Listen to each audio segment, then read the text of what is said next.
ഓർമ്മയ്ക്കായി ഭാഗം 83. അവൾക്ക് ഓർമ്മ മാത്രം തിരിച്ചു കിട്ടിയില്ല. അഗ്നി പറഞ്ഞു കൊടുക്കുന്ന കാര്യങ്ങൾ മാത്രമേ അവളുടെ തലയിൽ അപ്പോൾ ഉണ്ടായിരുന്നുള്ളൂ. അത് മാത്രമാണ് അവൾ വിശ്വസിച്ചു പോന്നിരുന്നത്. തൻ്റെ വിവാഹം കഴിഞ്ഞു എന്നും ആ സമയം അവൾ വിശ്വസിച്ചു. വിശ്വസിക്കാനായി അഗ്നി അവളുടെ കഴുത്തിൽ ഒരു താലിയും ഒരു മാലയും ഇട്ടിട്ടുണ്ടായിരുന്നു. അത് കാണിച്ചു കൊടുത്തുകൊണ്ടാണ് അവൻ അവളെ അവൻ്റെ ഭാര്യയാണെന്ന് വിശ്വസിപ്പിച്ചത്. അവൻ തന്നെ അവളുടെ നെറ്റിയിൽ സിന്ദൂരവും ചാർത്തി. അവർ രണ്ടുപേരും നിൽക്കുന്ന പല രീതിയിലുള്ള ഫോട്ടോസുകളും ആ വീട് മുഴുവൻ അവൻ നിറച്ചിരുന്നു. ആ റൂമിൽ നിന്ന് പുറത്തേക്കിറങ്ങിയ അമ്മു ആ മുറിയിലുള്ള തൻ്റെയും അഗ്നിയുടെയും ഫോട്ടോസ് എല്ലാം കണ്ട് അവളുടെ കണ്ണുകൾ നിറഞ്ഞു. അവൻ പറയുന്നത് അവൾ കൂടുതൽ വിശ്വസിച്ചു തുടങ്ങി. ആ വീട്ടിൽ ഒരു ജോലിക്കാരിയെ പോലും നിർത്താതെ അഗ്നി തന്നെയാണ് അവളുടെ എല്ലാ കാര്യങ്ങളും ചെയ്തു കൊടുത്തിരുന്നത്. കിച്ചണിൽ ഭക്ഷണം ഉണ്ടാക്കുമ്പോഴും അഗ്നി അവളെ കൂടെ കൂട്ടി. തമാശകൾ പറഞ്ഞും അവൾക്ക് ഭക്ഷണം വാരിക്കൊടുത്തുമെല്ലാം അഗ്നി അവളെ സ്നേഹിക്കുകയായിരുന്നു. അവളും അഗ്നിയുടെ സ്നേഹത്തിൽ പഴയ ഓർമ്മയിലേക്ക് അവളും തിരിച്ചു പോകാൻ ആഗ്രഹിച്ചില്ല. അത്രമാത്രം സ്നേഹത്തോടെയാണ് അഗ്നി അവളെ കൊണ്ടു നടന്നത്. പതിയെ പതിയെ അവളും അവനെ സ്നേഹിച്ചു തുടങ്ങി. അവൻ്റെ കൂടെ എപ്പോഴും പുറകിൽ നിന്ന് മാറാതെ അവളും കൂടെ കൂടി.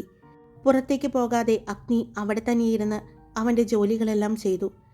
കിച്ചണിലേക്ക് ആവശ്യമായ സാധനങ്ങൾ തീരുമ്പോൾ അത് വാങ്ങാൻ പോലും പുറത്തു പോകാതെ അവൻ അതെല്ലാം വിളിച്ച് ഓർഡർ ചെയ്തു.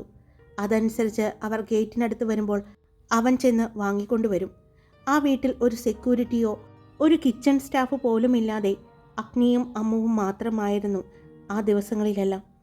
അഗ്നി അവൻ്റെ പെണ്ണിൻ്റെ ഒപ്പം അവൻ്റെ പ്രണയത്തോടൊപ്പം ആഘോഷിക്കുകയായിരുന്നു.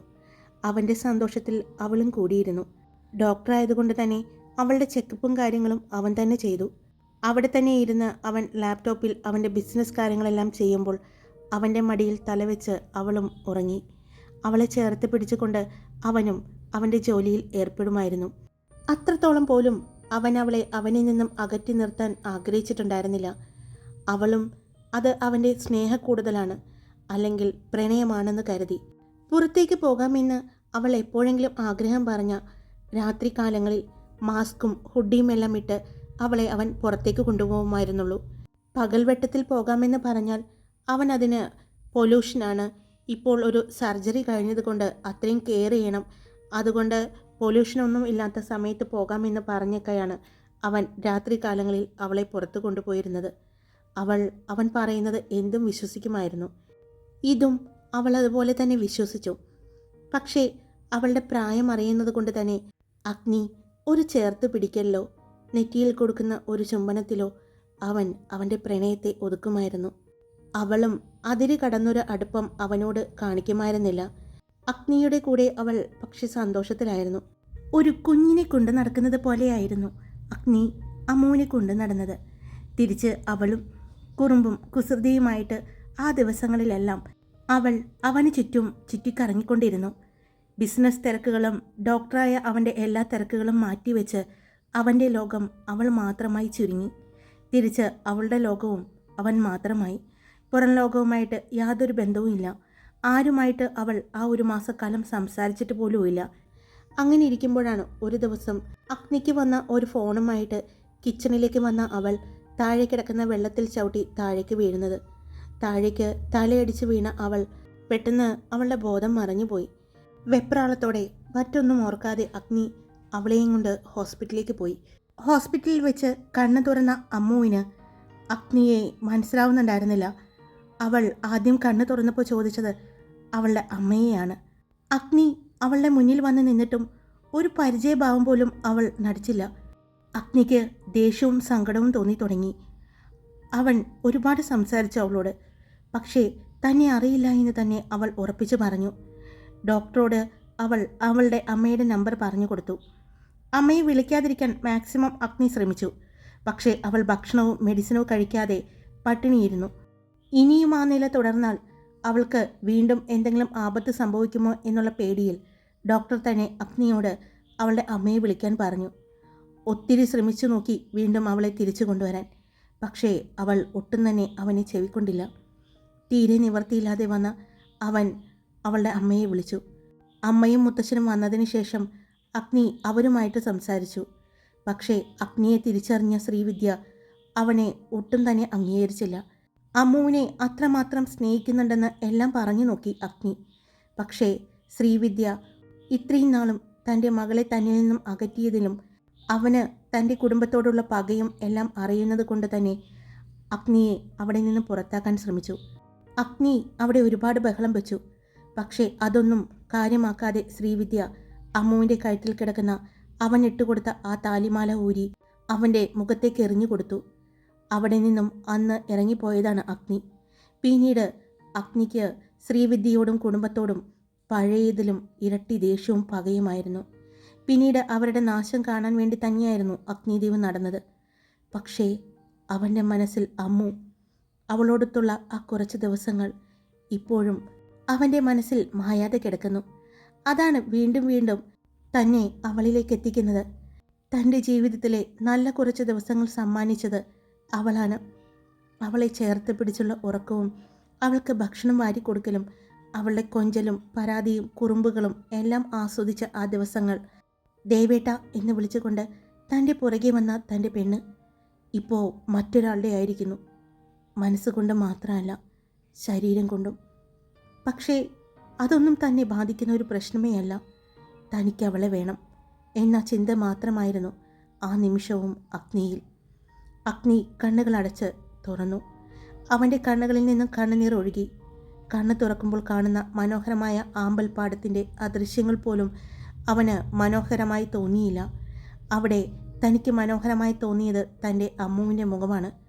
അല്പസമയം കൂടി അവിടെ നിന്നതിന് ശേഷമാണ് അഗ്നി തിരിച്ച് കാറിൽ കയറിയത്. അവൻ വീണ്ടും മാണിക്യത്താന്മാരുടെ വീട്ടിലേക്കാണ് ചെന്നത്. അവിടെ ചെന്നപ്പോഴേ കണ്ടു അവനെ കാത്തിരിക്കുന്ന മാണിക്യത്താന്മാരുടെ കാരണവർ അടക്കം യുവരാജും എല്ലാവരും ഉണ്ട്. അഗ്നി! അവൻ കയറി വന്നതും മാണിക്യത്താനിലെ കാരണവർ അവനെ വിളിച്ചു. അവൻ അയാളെ തിരിഞ്ഞു നോക്കി. അഗ്നി, നീ അറിഞ്ഞോ? ആൽഫ്രഡ് സാമുവൽ നരിക്കുന്നേലിൻ്റെയും അയ്യങ്കാർ മനയിലെ ശ്രീ വിദ്യാ സുബ്രഹ്മണ്യത്തിൻ്റെ മകൾ അപർണ സുബ്രഹ്മണ്യത്തിൻ്റെയും വിവാഹം നടത്താൻ തീരുമാനിച്ചുവെന്ന്. അതും ആർഭാടമായി. കാരണവർ പറഞ്ഞതും അഗ്നി തിരിഞ്ഞ് അയാളെ നോക്കി. ശ്രീ വിദ്യാ സുബ്രഹ്മണ്യത്തിൻ്റെ മകൾ മാത്രമല്ലല്ലോ അത്, നകുൽ മാണിക്യത്താൻ്റെ മകൾ കൂടിയല്ലേ?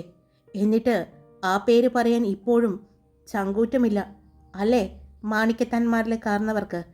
അഗ്നി ചോദിച്ചതും അയാൾ നകുലിനെ നോക്കി. നകുൽ തല കുനിച്ചു കളഞ്ഞു. എന്താ ഇനി നമ്മൾ ചെയ്യേണ്ടത്? അയാൾ ചോദിച്ചു. ഒന്നും ചെയ്യാനില്ല, കാത്തിരിക്കുക ഒരവസരത്തിനായി, അഗ്നി പറഞ്ഞു. അതല്ല, മറ്റൊരു കാര്യം അറിഞ്ഞു. ആൽഫ്രഡ് സാമുവൽ നരിക്കുന്നേൽ ഈ പറയുന്ന അപർണയെ വിവാഹം കഴിച്ചു എന്ന്. അതും നിയമപരമായി. അയാൾ പറഞ്ഞതും എനിക്കറിയാം, ഞാൻ അറിഞ്ഞതാണത്. നിയമപ്രകാരമല്ല, ഏത് രീതിയിലും അവൻ അവളെ സ്വന്തമാക്കാൻ ശ്രമിച്ചാലും അവളെ കൊണ്ടുപോകണമെന്ന് തീരുമാനിച്ചിട്ടുണ്ടെങ്കിൽ അഗ്നിദേവ് കൊണ്ടുപോയിരിക്കും. അത് ഈ ലോകത്തിൻ്റെ അങ്ങേ അറ്റത്താണെങ്കിൽ പോലും. പിന്നെ ഒരു നിയമവും ഈ അഗ്നിയെ തൊടാൻ വരില്ല. അഗ്നി പറഞ്ഞുകൊണ്ട് അവിടെ നിന്നും ഇറങ്ങിപ്പോയി. അവൻ പോകുന്നത് നോക്കി നിൽക്കുകയായിരുന്നു മാണിക്യത്താന്മാരെല്ലാവരും. ശരിക്കും അഗ്നിക്ക് അവളെ ഇഷ്ടമാണോ? അവൻ ആ സ്വത്തിനു വേണ്ടിയല്ലേ, പകരം വീട്ടാൻ വേണ്ടിയല്ലേ അവളെ വേണമെന്ന് ആഗ്രഹിക്കുന്നത്? അല്ല, ഒരു പകരം വീട്ടലിനു വേണ്ടിയല്ല അവൻ അവളെ വേണമെന്ന് ആഗ്രഹിക്കുന്നത്. അത് അവൻ്റെ കണ്ണുകളിൽ തന്നെ കാണാൻ പറ്റുന്നുണ്ട്. യുവരാജ് കാരണവർ ചോദിച്ചതിനുള്ള മറുപടി കൊടുത്തു. അപ്പോൾ അഗ്നി ആ കുട്ടിയെ വിവാഹം കഴിക്കാനാണോ ആഗ്രഹിക്കുന്നത്? കാരണവർ അല്പം ദേഷ്യത്തോടെ ചോദിച്ചു. അതെ. ഓ, അപ്പോൾ അവൻ്റെ കളികൾ ആ രീതിയിലാണ്. അവളെ വിവാഹം കഴിച്ചാൽ രണ്ടുണ്ട് ഗുണം. ഒന്ന്, അവൻ ആഗ്രഹിച്ചതുപോലെ അവളെ സ്വന്തമാക്കാം. പിന്നെ അതിലൂടെ അവളുടെ സ്വത്തുക്കൾ, അത് ഈ പറയുന്ന പോലെ അയ്യങ്കാർമാനയുടെ സ്വത്തുക്കൾ മാത്രമല്ല, ഇപ്പോൾ അതിനേക്കാൾ കൂടുതൽ ശ്രീവിദ്യ അവൾക്ക് വേണ്ടി സമ്പാദിച്ചിട്ടുണ്ട്. അത് മാത്രമല്ല, ഇപ്പോൾ അവളുടെ അച്ഛനെന്ന് പറഞ്ഞ് ചന്ദ്രശേഖർ വന്നിട്ടുണ്ട്. അയാളുടെ സ്വത്തുക്കളും ഈ പറയുന്ന അപർണയ്ക്കായിരിക്കില്ലേ? അങ്ങനെയാണെങ്കിൽ അവളെ കെട്ടുന്നതോടെ കോടികളുണ്ടാക്കാം. മാണിക്യത്താനിലെ കാരണവർ പറഞ്ഞതും എല്ലാവരും അയാളെ നോക്കി. യുവരാജും പാർത്ഥസാരഥിയും പരസ്പരം നോക്കി. യുവരാജ്, നിനക്ക് അവളെ ഇഷ്ടമാണെന്നല്ലേ പറയുന്നത്? യുവരാജിനോട് ജയദേവ് മാണിക്യത്താൻ ചോദിച്ചതും അവൻ അയാളെ തന്നെ നോക്കി. മുത്തശ്ശൻ ഇതെന്താ പറയുന്നത്? അപർണ സുബ്രഹ്മണ്യമല്ല ഇപ്പോൾ അവൾ ഇപ്പോൾ അപർണ ആൽഫ്രഡ് സാമുവലാണ്. അവർ ഭാര്യ ഭർത്താക്കന്മാരായിട്ട് ജീവിച്ച് തുടങ്ങിയിരിക്കുന്നു മുത്തശ്ശ. ഇനി എങ്ങനെയാ അവരെ പിരിക്കുക എന്ന് പറഞ്ഞാൽ? എന്തുകൊണ്ട് പിരിക്കാൻ പറ്റില്ല? അവരെ പിരിക്കാനല്ലേ ഇപ്പോൾ ഇവിടെ നിന്ന് പോയ അഗ്നിദേവ് നടക്കുന്നത്. അവളെ അവനും സ്വീകരിക്കില്ലേ അവനിൽ നിന്ന് പിരിച്ച? അപ്പോൾ എന്തുകൊണ്ട് നിനക്കായിക്കൂടാ? യുവരാജ്, നിനക്ക് അവളെ ഇഷ്ടമാണെന്ന് എനിക്കറിയാം. നിന്റെ കണ്ണുകളിൽ ഞാൻ അവളോടുള്ള പ്രണയം കണ്ടിട്ടുണ്ട്. അതുകൊണ്ട് മറ്റൊന്നിനെക്കുറിച്ചും നീ തൽക്കാലം ചിന്തിക്കേണ്ട. അവളെ സ്വന്തമാക്കുക, അത് മാത്രമായിരിക്കണം നിന്റെ ലക്ഷ്യം. അതിനുവേണ്ടി എന്ത് സഹായത്തിനും ഈ മാണിക്യത്താന്മാരുടെ കുടുംബത്തിലെ എല്ലാവരും ഉണ്ടാകും. ധൃതി! ജയദേവ് മാണിക്യത്താൻ വിളിച്ചതും അവർ അയാൾക്ക് മുന്നിൽ വന്നു നിന്നു. നിന്റെ സഹോദരൻ്റെ മകനാണ് അഗ്നിദേവ് എന്നെല്ലാം അറിയാം. പക്ഷേ ഒരു കാര്യം ഓർക്കണം, നീ മാണിക്യത്താന്മാരുടെ കുടുംബത്തിലെ മരുമകളാണ്. അതുകൊണ്ട് നിന്റെ കൂറ് ഇവിടെയായിരിക്കണം. അല്ലാതെ നീ നിന്റെ സഹോദരനോടും നിന്റെ ഫാമിലിയോടുമായിരിക്കരുത്. ഇവിടെ സംസാരിക്കുന്നത് നീ കേട്ടിട്ടുണ്ടെങ്കിൽ അത് ഇവിടെ നിൽക്കണം. മറ്റൊരാൾ അറിയരുത് നീ വഴി. അറിഞ്ഞാൽ പിന്നെ അറിയാലോ, നിന്നെ ഈ വീട്ടിലേക്ക് മരുമകളായി ശ്രീവിദ്യാ സുബ്രഹ്മണ്യത്തിനെ കളഞ്ഞ് എനിക്ക് കയറ്റാൻ പറ്റിയിട്ടുണ്ടെങ്കിൽ അതുപോലെ തന്നെ നിന്നെ ഇവിടെ നിന്ന് ഇറക്കാൻ എനിക്കറിയാം. അതുകൊണ്ട് ഇവിടെ പറയുന്ന കാര്യങ്ങൾ ഇവിടെ നിൽക്കണം, പുറമേ അറിയിക്കരുത്. അയാൾ എല്ലാവരെയും നോക്കിക്കൊണ്ട് പറഞ്ഞ് അകത്തേക്ക് പോയി. യുവരാജും പാർത്ഥസാരഥിയും അങ്ങനെ തന്നെ നിന്നു. നകുൽ അവരുടെ അടുത്തേക്ക് വന്നു. എനിക്കറിയില്ല നിങ്ങളോട് എന്താ പറയേണ്ടതെന്ന്. അവളെൻ്റെ മകളാണ്. പക്ഷേ ജന്മം കൊടുത്തു എന്ന് മാത്രമേ ഞാൻ ചെയ്തിട്ടുള്ളൂ. വേറെ ഒന്നും അവൾക്ക് ഞാൻ ചെയ്തു കൊടുത്തിട്ടില്ല. അതുകൊണ്ട് സ്നേഹിക്കാനോ ദ്രോഹിക്കാനോ ഒന്നും എനിക്ക് അവകാശമില്ല. പക്ഷേ നീ അവളെ ഈ വീട്ടിലേക്ക് മരുമകളായി കൊണ്ടുവന്നാൽ ഞാൻ ഒത്തിരി സന്തോഷിക്കും.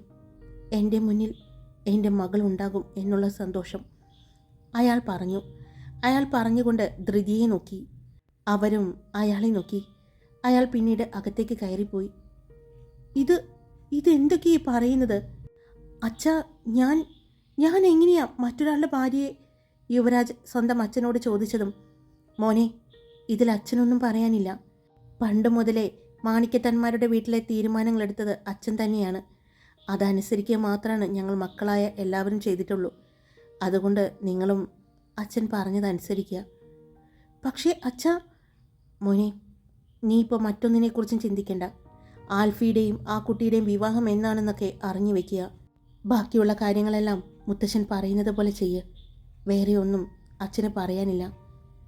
അച്ഛാ, അഗ്നിയും ആ പെൺകുട്ടിയാണ് സ്നേഹിക്കുന്നത്. ആൽഫ്രഡ് സാമുവൽ നരിക്കുന്നേലിനെ പോലെ തന്നെ ശക്തനാണ് കാളിയാർ മഠത്തിലെ അഗ്നിദേവും. അവരുടെ രണ്ടുപേരുടെയും അടുത്ത് നിന്നാണ് ഞാൻ അവളെ കൂട്ടിക്കൊണ്ടുവരാൻ ശ്രമിക്കേണ്ടത്, സ്വന്തമാക്കാൻ ശ്രമിക്കേണ്ടത്. അതൊരിക്കലും നടക്കുന്ന കാര്യമല്ല അച്ഛാ. അതെന്താ നടക്കാത്തത്? മുറിയിൽ നിന്നും പുറത്തേക്ക് വന്നുകൊണ്ട് ജയദേവ് മാണിക്യത്താൻ ചോദിച്ചു. മുത്തശ്ശ, ഞാൻ... എന്താ യുവരാജ്, അവരെ പോലെ തന്നെ ഒരാണല്ലേ നീയും? അവരെ പോലെ തന്നെ ശക്തനല്ലേ നീയും? ജയദേവ് മാണിക്യത്താൻ്റെ കൊച്ചുമകനാണ് നീ. നീ ആൽഫ്രഡ് സാമുവൽ നരിക്കുന്നതിനേക്കാളും അഗ്നിദേവിനേക്കാളും ഒരുപടി മുന്നിലായിരിക്കണം. അത് എല്ലാ കാര്യത്തിലും, വാശിയുടെ കാര്യത്തിലും. അതുകൊണ്ടാണ് പറഞ്ഞത്, അവളെ ഇവിടെ കൊണ്ടുവരണം, ഈ മാണിക്യത്താന്മാരുടെ വീട്ടിലേക്ക്. കേട്ടല്ലോ? പിന്നെ എന്ത് ചെയ്യണം, എങ്ങനെ ചെയ്യണമെന്ന് ഞാൻ പറഞ്ഞു തരാം. അതിനായിട്ട് കാത്തിരിക്കുക. എന്തായാലും അവരുടെ വിവാഹകാര്യങ്ങൾ എല്ലാം അപ്പോൾ എന്നെ അറിയിക്കുക. അതിനുവേണ്ട കാര്യങ്ങളെല്ലാം ഞാൻ ചെയ്തിട്ടുണ്ട്. നിങ്ങളും നിങ്ങളുടെ ഭാഗത്തു നിന്ന് ശ്രമിക്കുക. ഒരവസരം കിട്ടിയാൽ അവളെ കടത്തിയിരിക്കണം. മുത്തശ്ശ, അവളെ ഇവിടെ കൊണ്ടുവന്നിട്ടും കാര്യമില്ല. ഇപ്പോൾ അവൾ ആൽഫ്രഡ് സാമുവലിൻ്റെ ഭാര്യയാണ്, നിയമപ്രകാരവും. പാർത്ഥസാരഥിയാണ് പറഞ്ഞത്. അതിന് ഇപ്പോൾ ഇവിടെ നിന്ന് പോയ അഗ്നിദേവ് പറഞ്ഞത് കേട്ടില്ലേ? നിയമം കൊണ്ട് കുരുക്കിയാലും അവൻ അവളെ മോചിപ്പിക്കുമെന്ന്. അതുപോലെ എന്തുകൊണ്ട് നിങ്ങൾക്കും ചെയ്തുകൂടാ? നിയമപ്രകാരമാണെങ്കിലും ആ നിയമത്തിൻ്റെ കുരുക്കിൽ നിന്ന് പോലും അവളെ സ്വതന്ത്രയാക്കണം. അതിന് അവളെ ഇവിടെ വേണം, നിൻ്റെ കൂടെ അവൾ ജീവിക്കണം. അപ്പോൾ സ്വാഭാവികമായിട്ടും അവൾ തന്നെ അവനെ വേണ്ട എന്ന് വെക്കണം. അങ്ങനെ ഒരു ഡിവോഴ്സിലൂടെ നിയമപ്രകാരവും അവനിൽ നിന്നും അവളെ നമുക്ക് മോചിപ്പിക്കാൻ പറ്റും. അതായിരിക്കണം ഇനി ലക്ഷ്യം വെക്കേണ്ടത്. അവൾ തന്നെ ആൽഫ്രഡിൽ നിന്നും മോചനം ആഗ്രഹിക്കണം. ഡിവോഴ്സ് വേണമെന്ന് അവൾ തന്നെ പറയണം, പറയിപ്പിക്കണം. അവിടെയാണ് നിന്റെ കഴിവ് എന്ന് പറഞ്ഞുകൊണ്ട് ജയദേവ് അവിടെ നിന്നും പുറത്തേക്കിറങ്ങിപ്പോയി. അയാളുടെ വണ്ടി പോകുന്നത് നോക്കിക്കൊണ്ട് എല്ലാവരും നിന്നു. ഇത് എന്തൊക്കെയാ അമ്മേ ഈ മുത്തശ്ശൻ പറയുന്നത്? പാർത്ഥസാരഥി ചോദിച്ചു. അറിയില്ല, അച്ഛൻ എന്തോ തീരുമാനിച്ചതുപോലെയാണ് എനിക്ക് തോന്നുന്നത്. ചെറിയച്ഛൻ പറയുന്നത് കേട്ട് യുവരാജും പാർത്ഥസാരഥിയും തറഞ്ഞു നിന്നു. ഇനി എന്തൊക്കെയാണ് സംഭവിക്കാൻ പോകുന്നതെന്ന് ആർക്കും മനസ്സിലാകുന്നുണ്ടായിരുന്നില്ല. ഹായ്, എല്ലാവരും സുഖമായിട്ടിരിക്കുന്നു. അപ്പോൾ സ്റ്റോറി ഇട്ടിട്ടുണ്ടേ.